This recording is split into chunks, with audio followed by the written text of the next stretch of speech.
আসসালামু আলাইকুম। সকালবেলায় লাউ গাছে পানি দেওয়ার জন্য এসে গেছি। এসে মনটা ভরে গেল আনন্দে। দেখেন আইলের আইলের উপরে 5 হাত বাই 15 হাত জায়গায় এই জায়গাটুকু থেকে মাত্র 10টি গাছ লাগিয়েছি। 10টি গাছে কি পরিমাণ লাউ ধরেছে বাস্তবে দেখেন। 50টার মতো লাউ অলরেডি ঝুলে আছে। কেবল লাউ ফলন ধরতে শুরু করেছে। আশা করি 250-র মতো লাউ হারভেস্ট করতে পারবো।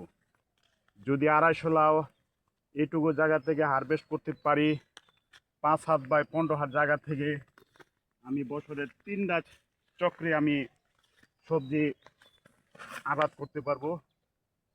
দেখেন কি অবস্থা, একই সাথে কতগুলি লাউ, কল্পনা করার মতো নয়। যদি বছরের 3টা চক্রে যদি আমি চাষাবাদ করি, 250 লাউয়ের বর্তমান বাজার 40 টাকা হিসাবে যদি বিক্রি করি, তাহলে 10,000 টাকা। তাহলে তিনটা চক্রে আমি 3 × 10 = 30,000 টাকা নির্দ্বিধায় আমি এখান থেকে উপার্জন করতে পারবো। যারা বসে থাকেন, যাদের জায়গা আছে, প্রতি জায়গা আছে, কিছু জায়গা আছে, তারা আমার মতো এমন প্রজেক্ট হাতে নেন। বেশি পরিশ্রমের কোনো কাজ নয়, শুধু ইচ্ছা শক্তির প্রয়োজন। যদি ইচ্ছা করেন তাইলে করা সম্ভব। আর আমি ওই সমস্ত লোকদেরকে উপদেশ দেব যারা বাপের পৈতৃক সম্পত্তি বিক্রি করে বিদেশে টাকা অর্জন করার জন্য বিদেশে যান। বিদেশে গিয়ে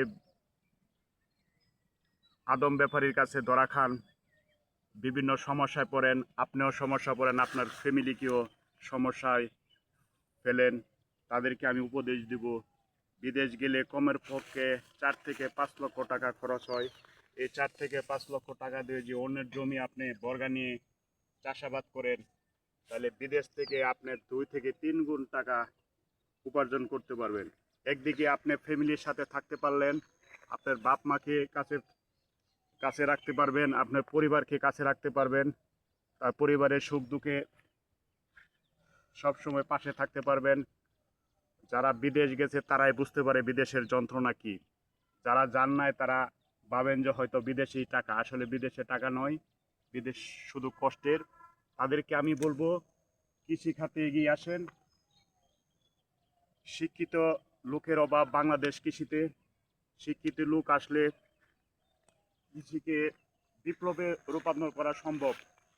আমি সকলকে উপদেশ দেব, সবাই এগিয়ে আসেন, কৃষিকে এগিয়ে নিয়ে যায়, দেশকে আমরা এগিয়ে নিয়ে যাই। আসসালামু আলাইকুম।